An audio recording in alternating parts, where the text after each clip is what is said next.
A recente mobilização de meios navais dos Estados Unidos no Mar do Caribe, perto da Venezuela, reacendeu o debate sobre o uso da força militar na América Latina. Críticos argumentam que tal medida é imprudente, desnecessária e lembra a intervenção da Guerra Fria, até mesmo a diplomacia das canhoneiras, ou seja, a busca de mudanças de políticas externas através da força naval, da força militar, do Big Stick. Mas, após mais de uma década de esforços diplomáticos fracassados, talvez seja a hora de confrontar uma verdade difícil. A ação militar pode ser a única ferramenta restante para restaurar a democracia e a estabilidade na Venezuela, segundo o especialista Craig Deer. É preciso sublinhar por diversas vezes que esta crise não começou com os governos de Biden ou Trump.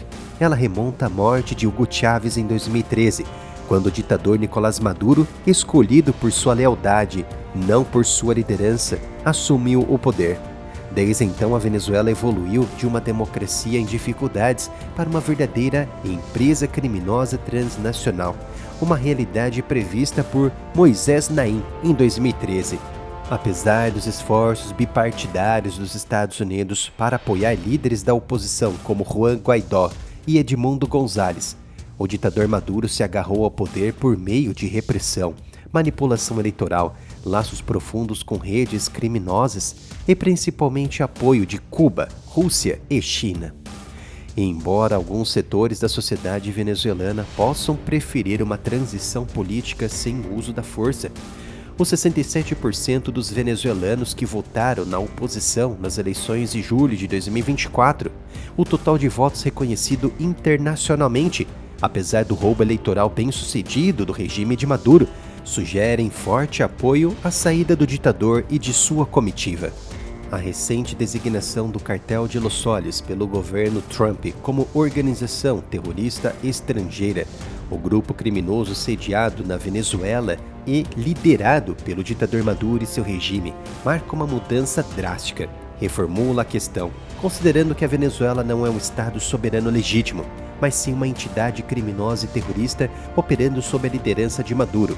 E isso abre caminho plausível para uma justificativa legal para ações militares direcionadas no âmbito da política antiterrorismo dos Estados Unidos.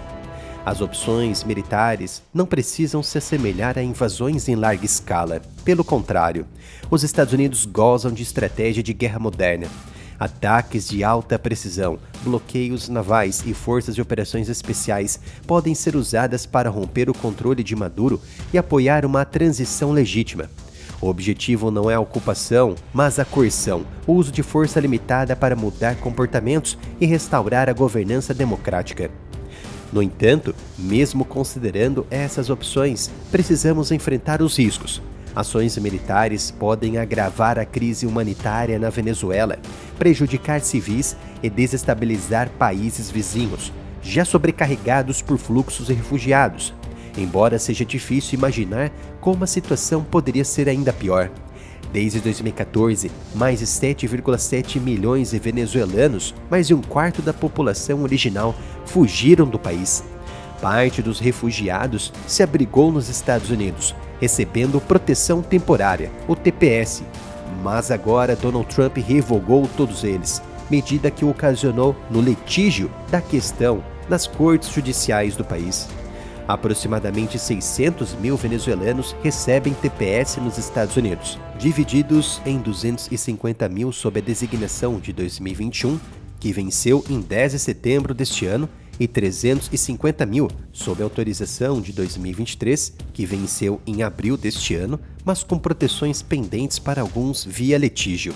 A administração Trump então revogou a extensão de TPS para 350 mil beneficiários da designação de 2023, efetiva em abril de 2025, revertendo decisão de Biden que ia até 2026. Ações unilaterais dos Estados Unidos sem apoio internacional correm o risco de violar normas globais e alimentar o sentimento anti-americano em toda a América Latina. No entanto, muitos na América Latina se ressentem dos Estados Unidos mais por sua desatenção do que por sua possibilidade de arrogância. Mas também muitos têm os Estados Unidos como a última esperança da democracia. A história nos lembra que mudanças de regime não garantem resultados democráticos. Vácuos de poder podem levar ao caos, conflitos prolongados e ascensão de novas figuras autoritárias, como visto agora no Nepal, na Síria e no Afeganistão de 2021. Mas a oposição tentou conquistar o poder por meio de ações democráticas e sofreu abusos no processo. Em última análise, caberia à oposição se mostrar à altura das circunstâncias. Internamente, as consequências políticas também podem ser severas. Se a operação fracassar ou resultar em baixas americanas, o apoio público pode evaporar. Os críticos argumentarão que os Estados Unidos estão, mais uma vez, exagerando em sua política externa do Big Stick. Essas são preocupações válidas, mas devem ser ponderadas em relação ao custo da inação. A Venezuela sob ditador Maduro não é meramente um regime autoritário por si próprio, é, além disso, um polo de narcotráfico, corrupção e instabilidade regional. Sua existência contínua ameaça os interesses regionais e segurança nacional dos Estados Unidos e mina os movimentos democráticos em todo o hemisfério. A força militar tem 4 funções básicas: defender, compelir, dissuadir e apropriar. Embora o envio de meios navais esteja claramente enviando uma mensagem a Maduro e companhia, também sugere que o governo está usando a força para mudar o comportamento de um adversário, mas isso deve ser feito com cautela. Ouça atentamente a frase que transmito agora, reconhecida como verdade absoluta pelos militares dos Estados Unidos e pelo seu comandante em chefe, Donald Trump. Enviar meios sem a disposição de usá-los corre o risco de prejudicar a credibilidade e encorajar os adversários. O objetivo do governo Donald Trump parece ser a mudança de regime, não apenas operações de combate ao narcotráfico. Muitos latino-americanos apoiam a mudança do regime, mas evitam o uso da força. Portanto, a realidade é dura e crua.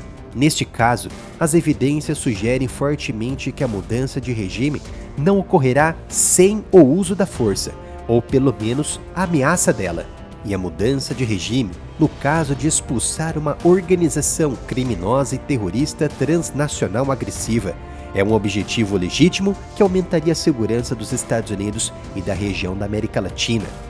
A força militar nunca deve ser a primeira opção, mas quando a diplomacia falha e um regime se transforma em uma entidade criminosa e terrorista internacional, o cálculo muda.